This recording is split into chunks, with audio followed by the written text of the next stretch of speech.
জয় শ্রীকৃষ্ণ, রাধে রাধে। আশা করি তোমরা সকলেই ভালো আছো। আমি আমার গোপাসনার পরিবার সকলেই ভালো আছো। সকলে মহাপ্রসাদ দর্শন করো আর আশিস কৃপা লাভ করো। মহাপ্রসাদ দর্শন করলে দুর্ভোগ কাটে।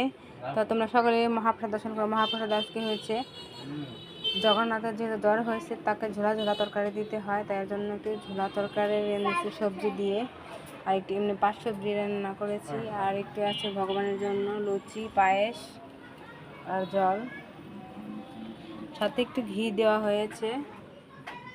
আপনারা সবাই জানেন ছিল জয় পতাকা স্বামী গুরু মহারাজ এখন অসুস্থ, তার আজকে অপারেশন হবে রাত 10টায়। তো আপনারা সকলে প্রার্থনা করবেন যেন গুরু মহারাজ তাড়াতাড়ি সুস্থ হয়ে যায়, সুস্থ হয়ে আমাদের মাঝে ফিরে এসে। তার ফুসফুসিতে একটু সমস্যা হয়েছে, তাই সে যেন শ্বাস নিতে পারে ভালোভাবে, তার জন্য তার অপারেশন করা হবে। তো আপনারা সকলে ভালো থাকবেন। আমার গুরু মহারাজের জন্য বেশি বেশি করে মালা জপ করেন, আশিস কৃপা লাভ করেন। আমি ভগবানের কাছে প্রার্থনা করি আমার গুরু মহারাজ যেন তাড়াতাড়ি সুস্থ হয়ে যায়। আর আপনারা অনেকে জানেন আর আজকে আমার ভাগ্নারও জন্মদিন, তো ওর জন্য আশীর্বাদ করবেন, ও যেন সুস্থ সবল থাকে। হরে কৃষ্ণ। এখন আমাদের গুরু পরম্পরা দর্শন করুন। গোপাসনার পরিবারে যে গোপাল, তাকেও দর্শন করুন।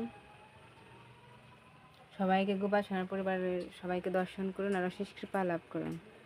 যারা এখন আমার চ্যানেলটাকে সাবস্ক্রাইব করেনি তারা এখন সাবস্ক্রাইব করে দেবেন। আর ভক্তি দেবী তুলসী মহারানীকেও দর্শন করুন। আর এখানে আছে কৃষ্ণ বলরাম, কৃষ্ণ বলরাম বৃন্দাবনের, তাকেও দর্শন করুন, অপূর্ব শৃঙ্গার। আর এখানে আছে রাধা মাধবকেও দর্শন করুন। যারা এখনও আমার চ্যানেলটা সাবস্ক্রাইব করেননি প্লিজ অবশ্যই সাবস্ক্রাইব করে দেবেন। আর বিশেষ পাত্র আমার গুরু মহারাজের জন্য, আপনার সবার ছিল জয় পতাকা স্বামী গুরু মহারাজের আজকে অপারেশন হবে শ্বাসনালীর। তো আপনারা সকলেই তার জন্য আশিস বেশি বেশি করে জপ করেন, প্রার্থনা করেন রাধারানীর কাছে, শ্রীকৃষ্ণ মহাপ্রভু চৈতন্য মহাপ্রভুর কাছে, সবার কাছে, জগন্নাথ দেবের কাছে বেশি বেশি গ্রন্থ পাঠ করেন।